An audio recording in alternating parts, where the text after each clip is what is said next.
The grand ballroom of Windsor Palace sparkled under the light of 1,000 crystal chandeliers. Queen Isabella moved gracefully through the crowd, her emerald gown trailing behind her as she greeted dignitaries from around the world. Tonight's state dinner was one of the most important events of the year, celebrating the signing of a historic trade agreement between their kingdom and 5 neighboring nations. King Alexander watched his wife from across the room, admiring how effortlessly she commanded attention.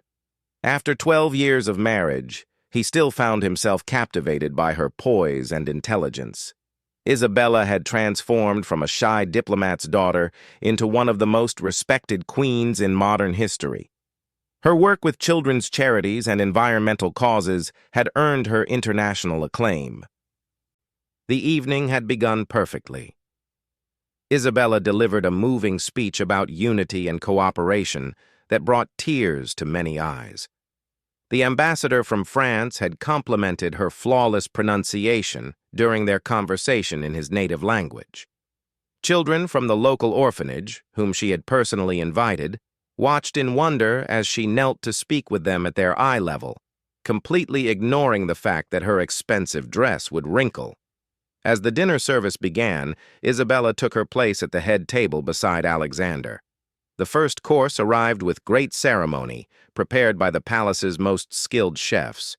She engaged in animated conversation with the visiting prime minister about renewable energy initiatives, her passion for the subject evident in her bright smile and animated gestures.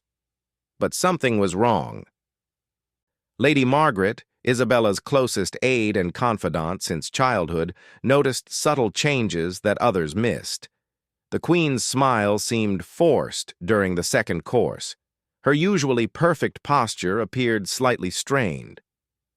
When Isabella reached for her water glass, her hand trembled almost imperceptibly. Margaret had worked with Isabella for 15 years, first as her personal secretary when she was merely a diplomat, then as her private aide when she became queen. She knew Isabella's habits better than anyone. The Queen never fidgeted with her jewelry, yet tonight she kept touching her pearl necklace.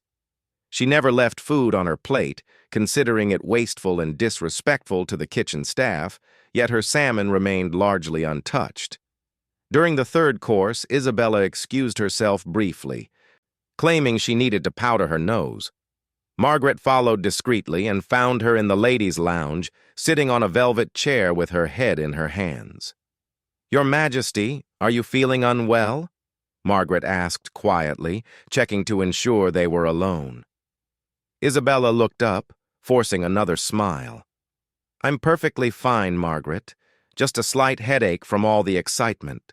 The lights seem particularly bright tonight, don't they?" Margaret studied her friend's face carefully. Isabella's complexion, usually radiant, appeared pale beneath her carefully applied makeup. Dark circles under her eyes were barely concealed by concealer. Her breathing seemed shallow and rapid. "Perhaps you should inform His Majesty. You could retire early and I could make appropriate excuses to the guests," Margaret suggested gently. "Absolutely not," Isabella replied firmly, standing and smoothing her dress. "This evening is too important. The trade agreement represents months of negotiation. These leaders have traveled from distant countries specifically for tonight. I will not disappoint them over a simple headache." They returned to the ballroom where the orchestra had begun playing classical pieces. Alexander noticed his wife's return and smiled warmly at her. She responded with a wave that seemed perfectly natural to everyone watching, but Margaret caught the slight delay in her movement. The dancing portion of the evening commenced with great fanfare. Traditionally, the king and queen would share the first dance, followed by the honored guests. Alexander extended his hand to Isabella, who accepted gracefully. They moved onto the polished marble floor as the orchestra began a beautiful waltz. For the first few moments, everything appeared normal. The royal couple danced with the same elegance that had charmed audiences at dozens of state functions. Isabella's training in classical ballet during her youth was evident in her fluid movements. Alexander, despite his busy schedule, had maintained the dancing skills learned during his princely education, but Margaret, watching from the sidelines, noticed troubling signs. Isabella's steps, usually precise and confident, seemed uncertain. She appeared to be concentrating harder than usual, as if each movement required significant effort. When Alexander spun her gently, she stumbled slightly, catching herself quickly, but not quickly enough to escape Margaret's trained eye. Other guests began joining the dance floor. The French ambassador and his wife, both skilled dancers, moved elegantly nearby. The Prime Minister of Denmark, despite his advanced age, guided his much younger wife with surprising grace. The children from the orphanage watched in fascination from special seats arranged along the wall. Isabella and Alexander completed their ceremonial dance and were about to leave the floor when the orchestra began another piece, a lively traditional folk dance from their kingdom. The crowd applauded enthusiastically, clearly hoping the royal couple would continue dancing. Alexander looked at his wife questioningly. Isabella nodded, though Margaret noticed her grip on the king's hand seemed tighter than necessary. They began the folk dance, which required more energetic movements and quick turns. Isabella had performed this dance countless times at cultural celebrations throughout their kingdom. Halfway through the dance, Isabella's movements became noticeably sluggish. Her face had grown noticeably pale, and small beads of perspiration appeared on her forehead despite the cool evening air maintained in the ballroom. Alexander, focused on his own steps and acknowledging the applauding crowd, didn't immediately notice his wife's distress. Margaret stepped closer to the dance floor, her concern growing by the second. She positioned herself near the edge, ready to intervene if necessary. Several other staff members, trained to watch for any signs of trouble during public events, also began paying closer attention. The music reached a crescendo, calling for a series of rapid spins. Isabella attempted the first turn but seemed to lose her balance slightly.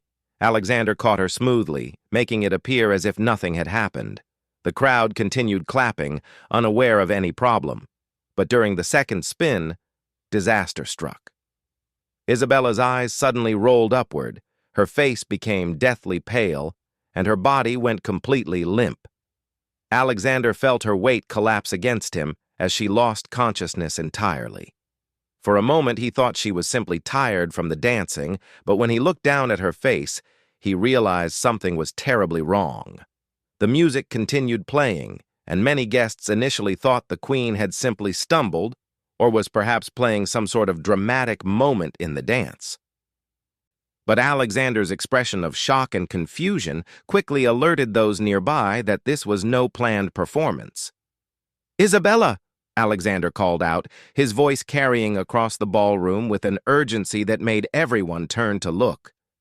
"Isabella!" The orchestra, seeing the commotion, gradually stopped playing. The ballroom fell into an eerie silence as hundreds of guests watched the king holding his unconscious wife in his arms. Her beautiful emerald dress pooled around them on the marble floor as Alexander gently lowered her down, cradling her head carefully. "Someone call the royal physician immediately," Margaret commanded, rushing forward to help. Her years of training kicked in as she knelt beside the queen, checking for vital signs while maintaining the dignity expected in such a public setting. The gathered crowd remained frozen in shock. Foreign dignitaries accustomed to formal protocol were unsure how to react to such an unprecedented situation.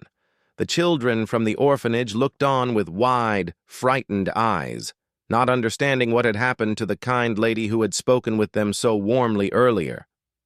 Alexander's face showed a mixture of fear, confusion, and protective determination as he held Isabella close, whispering her name repeatedly in hopes of reviving her.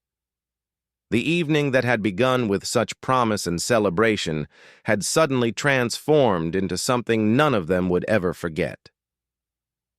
Dr. Harrison Bennett rushed through the palace corridors, his medical bag clutched tightly in his hand. The royal physician had served the family for 23 years, but he had never received such an urgent summons during a state dinner. His assistant, Dr. Sarah Collins, followed close behind, carrying emergency medical equipment. They burst through the ballroom doors to find a scene unlike anything in the palace's 800-year history. The grandest room in the kingdom had transformed into an impromptu medical emergency center. King Alexander knelt on the marble floor, still holding Queen Isabella in his arms, while Margaret coordinated with security personnel to maintain order among the hundreds of stunned guests. "Your Majesty, please allow me to examine the Queen," Dr. Bennet said gently but firmly as he approached the royal couple. Alexander reluctantly shifted position, though he kept one hand protectively on Isabella's shoulder. The physician quickly assessed Isabella's vital signs while Dr. Collins discreetly set up a portable privacy screen around the area. Isabella's pulse was weak but steady, her breathing shallow but regular. Her skin felt clammy to the touch, and she remained completely unresponsive despite Dr. Bennet's attempts to rouse her. "We need to move Her Majesty to the medical wing immediately," Dr. Bennet announced quietly to Alexander. "She requires immediate evaluation and monitoring." Palace Security Chief Commander Reynolds had already anticipated this need. A stretcher appeared within moments, operated by specially trained medical attendants who worked regularly with the royal family.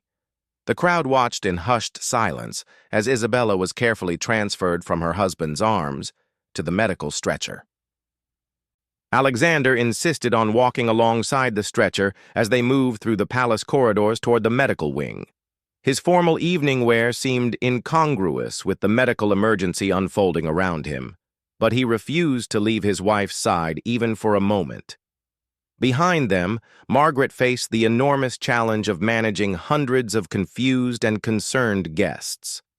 The state dinner represented months of careful diplomatic planning, and the foreign delegates needed immediate reassurance and guidance.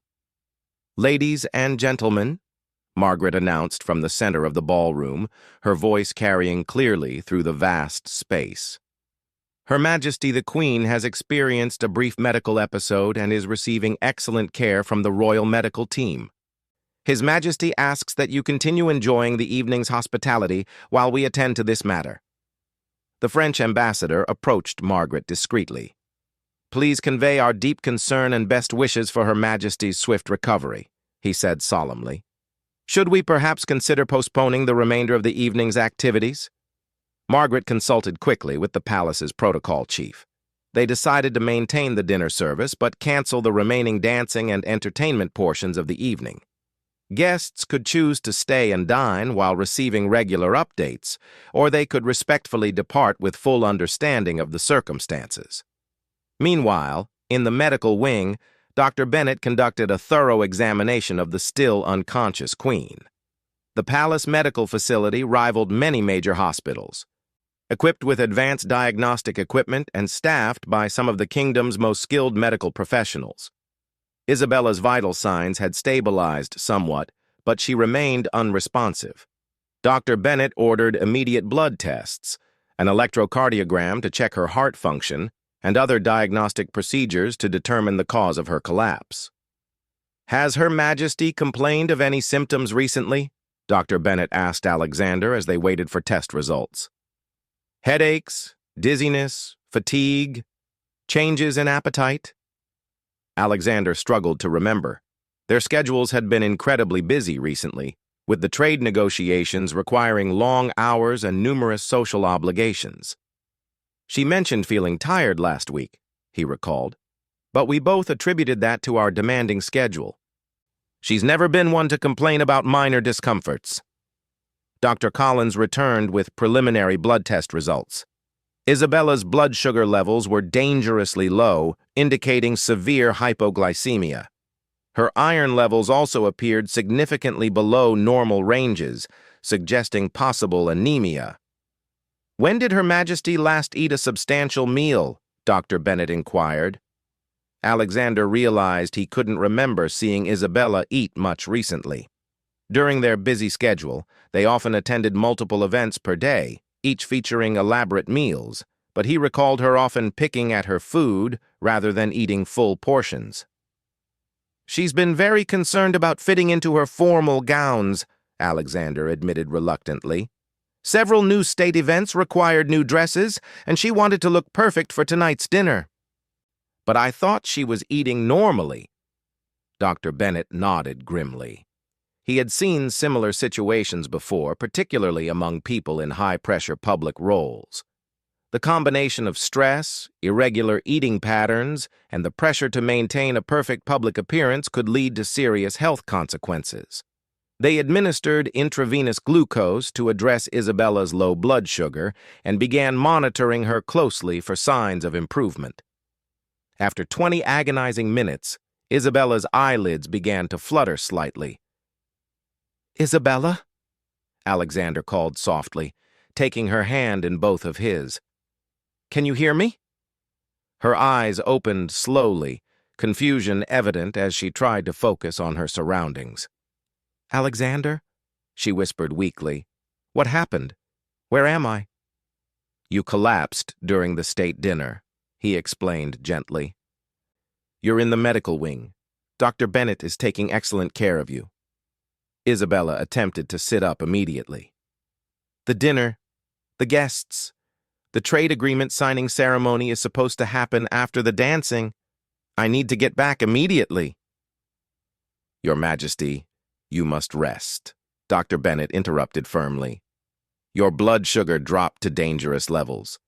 You could have suffered serious injury from your collapse." Isabella's memory of the evening seemed fragmented. She remembered the early part of the dinner clearly, but everything after the dancing began remained hazy. The realization that she had collapsed in front of hundreds of important guests, including foreign dignitaries and the children from the orphanage, filled her with embarrassment and concern. "The children from the orphanage," she said suddenly. "They must be so frightened. They were looking forward to this evening for weeks. And the ambassadors, what must they think?" Alexander squeezed her hand reassuringly. "Margaret is handling everything perfectly. The guests understand completely, and everyone is concerned only about your well-being." Dr. Bennett continued his examination, checking Isabella's reflexes and cognitive responses. Her recovery seemed rapid, but he remained concerned about the underlying causes of her collapse. "Your Majesty, I need to ask some personal questions about your recent eating habits and stress levels," Dr. Bennett said diplomatically. Isabella looked embarrassed but answered honestly. She admitted to eating very little over the past 2 weeks, surviving mainly on tea, small salads, and occasional pieces of fruit. The pressure to look perfect for the state dinner, combined with her natural tendency to put others' needs before her own, had led to severely inadequate nutrition.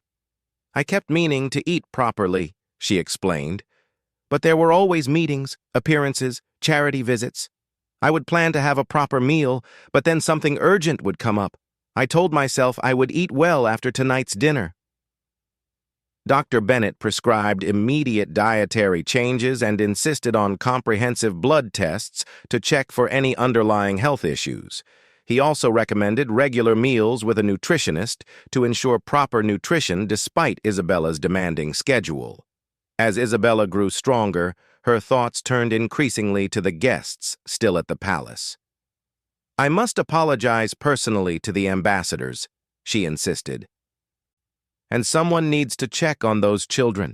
They've been looking forward to this evening for so long." Alexander and Dr. Bennett exchanged glances. Isabella's first concern, even after her medical emergency, remained the well-being and comfort of others. "The signing ceremony," Isabella said suddenly. "Can it still proceed? Months of negotiations led to tonight. These agreements will benefit millions of people in our countries." Margaret appeared in the doorway, having received word that the Queen was conscious and alert. "Your Majesty, I'm so relieved to see you awake," she said warmly. "The guests are dining and asking regularly for updates on your condition." Isabella insisted on receiving a full briefing about the evening's status. Margaret reported that most guests had chosen to remain for dinner. understanding that their presence showed support for the royal family during a difficult moment. The children from the orphanage had been particularly concerned, asking repeatedly if the Queen was feeling better. Could we perhaps arrange for the signing ceremony to proceed in a smaller, more intimate setting? Isabella asked hopefully. Maybe in the blue drawing room. I could attend briefly just to show that the agreements remain a priority despite tonight's incident. Dr. Bennett shook his head firmly. Your Majesty requires rest and continued monitoring. Any additional stress could cause another episode. But Isabella's determination was legendary throughout the kingdom. Dr. Bennett, these trade agreements represent hope for economic growth and cooperation between our nations. Canceling or postponing the signing could be interpreted as a sign of instability or lack of commitment. Alexander found himself torn between his concern for his wife's health and his understanding of the diplomatic implications. As king, he recognized the political importance of completing the evening's planned activities. As a husband, he wanted Isabella to rest and recover fully. After intense discussion, they reached a compromise. The signing ceremony would proceed in 30 minutes in the blue drawing room with only essential personnel and the primary ambassadors present. Isabella would attend briefly for the actual signing, then immediately return to the medical wing for continued observation. Dr. Bennett agreed reluctantly, but only with strict conditions. Isabella would remain in a wheelchair throughout the ceremony, and medical personnel would be present at all times. At the first sign of any distress, the ceremony would end immediately. As they prepared for this modified ceremony, none of them realized that the most challenging part of the evening still lay ahead.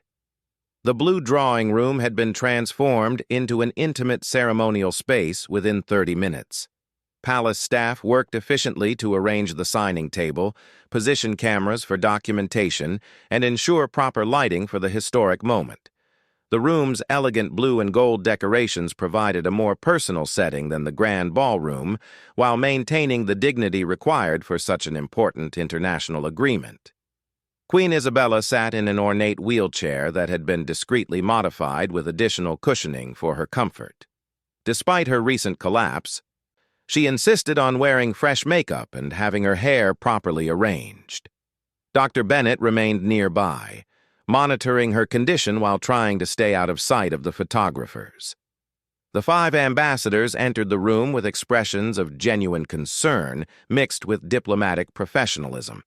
Each had requested private audiences with Isabella to express their personal wishes for her recovery, but the modified schedule only allowed for brief acknowledgments before the ceremony began.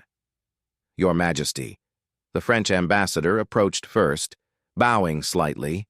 Please know that our thoughts are with you. Your dedication to these negotiations, even under such circumstances, demonstrates remarkable leadership. Similar sentiments echoed from the other diplomatic representatives. Isabella responded with gracious thanks, though those close to her could detect the effort required for each interaction. Alexander took his position beside his wife, close enough to provide immediate support if needed. Margaret coordinated with the palace photographer and international media representatives who had been permitted to document this historic moment. The trade agreements represented 2 years of complex negotiations addressing agricultural exports, technology sharing, renewable energy cooperation, environmental protection standards, and cultural exchange programs. Isabella had personally participated in many of the key discussions, using her background in international relations to bridge differences between negotiating teams. Ladies and gentlemen, Margaret announced formally, we gather tonight to witness the signing of comprehensive trade and cooperation agreements between our 6 nations. These historic documents represent a new era of partnership and mutual prosperity. The ceremony proceeded with careful attention to protocol. Each agreement required signatures from Isabella and Alexander representing their kingdom, followed by the respective ambassadors signing on behalf of their governments. The first document, focusing on agricultural cooperation, was signed without incident.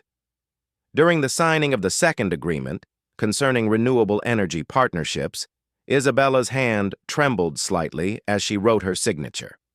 Alexander noticed immediately and placed his hand gently on her shoulder, offering both support and reassurance. The third document addressed cultural and educational exchanges. Isabella had been particularly passionate about this agreement, which would provide scholarships for students and artists to study in different countries.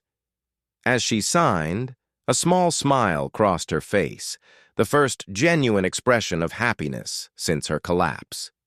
But as they moved to the fourth agreement, concerning environmental protection standards, Isabella began showing signs of fatigue again. Her breathing became more noticeable, and she paused longer between signatures than during the earlier documents.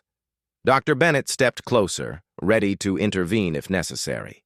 He caught Alexander's attention and nodded toward Isabella, indicating his growing concern about her condition. The fifth and final agreement focused on technology sharing and innovation partnerships. This document held particular significance because it included provisions for medical research cooperation that could benefit millions of people across all 6 nations. Isabella picked up the golden ceremonial pen, the same one used to sign the kingdom's constitution 50 years earlier. As she began to write her name, her vision suddenly blurred. The elegant script of her signature, normally flowing and precise, became shaky and uneven. Alexander noticed immediately. "Isabella, perhaps we should take a brief rest," he suggested quietly. "No," she replied with determination that surprised everyone present. "This agreement is too important. People are waiting for the medical research provisions to take effect."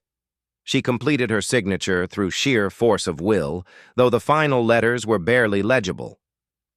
The moment her pen left the paper, she slumped back in her wheelchair, exhaustion overwhelming her completely.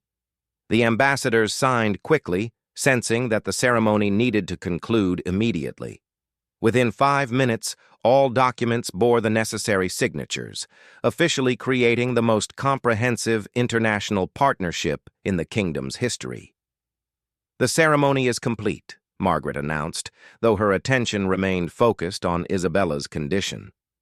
Dr. Bennett moved to Isabella's wheelchair immediately. "Your Majesty, we need to return to the medical wing now," he said firmly, no longer concerned about diplomatic protocol. Isabella nodded weakly, finally accepting that she had pushed herself beyond safe limits. As Alexander helped guide her wheelchair from the room, she managed to address the assembled ambassadors one final time. "Thank you all for your patience and understanding tonight," she said, her voice quiet but clear. "These agreements represent hope for our future generations. Please convey my apologies to your governments for the unusual circumstances, and my gratitude for their continued partnership." The ambassadors responded with warm expressions of support and admiration for her dedication. The French ambassador spoke for all of them. "Your Majesty, your commitment tonight has only strengthened our respect for your leadership and our commitment to these partnerships." As they returned to the medical wing, Isabella finally allowed herself to acknowledge the full extent of her exhaustion. The adrenaline that had sustained her through the ceremony began to fade, leaving her feeling more vulnerable than she had ever experienced in her public role. "I was so foolish," she admitted to Alexander as Dr. Bennett prepared additional medical monitoring equipment. "I put the entire evening at risk because of my vanity about fitting into that dress." Alexander took her hand carefully. "You weren't foolish. You were dedicated, perhaps to a fault. But tonight taught us both that we need to take better care of you, even during our busiest periods."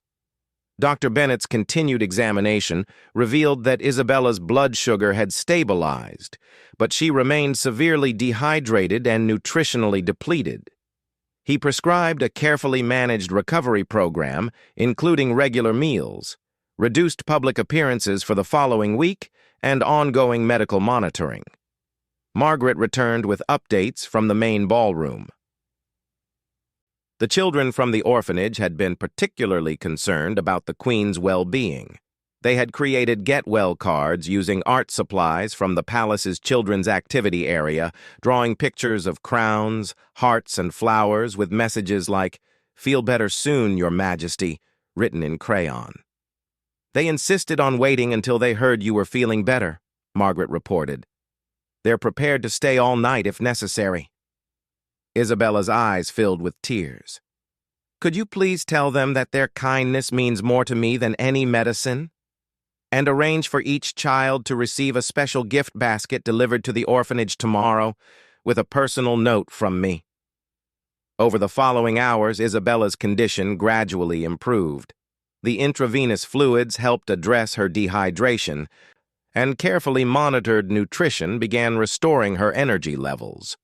But the evening's events had created lasting changes beyond her physical recovery. News of the Queen's collapse and her determination to complete the signing ceremony spread quickly through international media. Rather than depicting weakness or instability, the coverage focused on her dedication to duty and the successful completion of important diplomatic agreements despite personal challenges.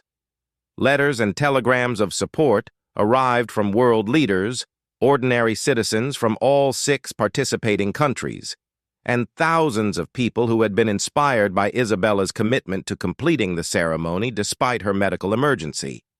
3 days later, Isabella held a private audience with the children from the orphanage. She wanted to personally thank them for their concern and explain that she was feeling much better. The children presented her with a handmade crown created from construction paper, glitter, and determination. "We made this so you would have a crown that never makes you feel too tired," explained 8-year-old Sophie, the group's unofficial spokesperson. Isabella wore the paper crown throughout the entire visit, and photos of that moment became some of the most beloved royal portraits ever taken. The trade agreement signed that night proved remarkably successful. The agricultural cooperation increased food security across all participating nations. The renewable energy partnerships accelerated environmental protection efforts. The cultural exchanges enriched educational opportunities for thousands of students and artists.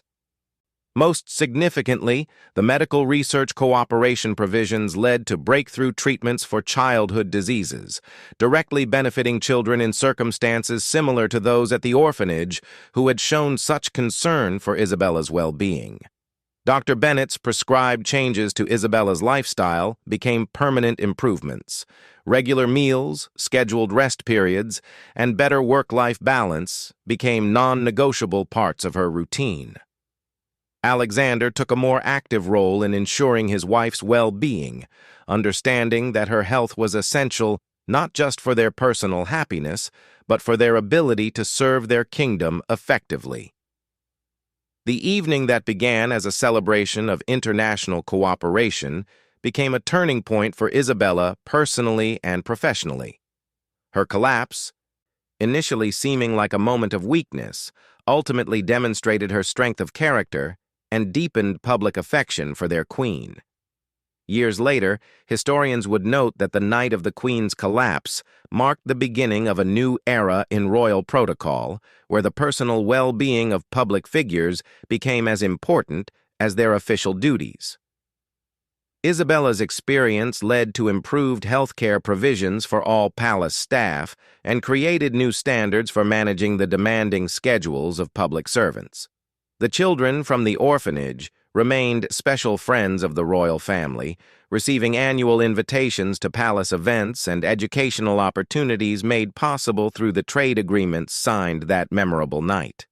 Isabella never forgot their kindness during her moment of vulnerability, and their genuine concern became a reminder that true leadership serves those who need it most.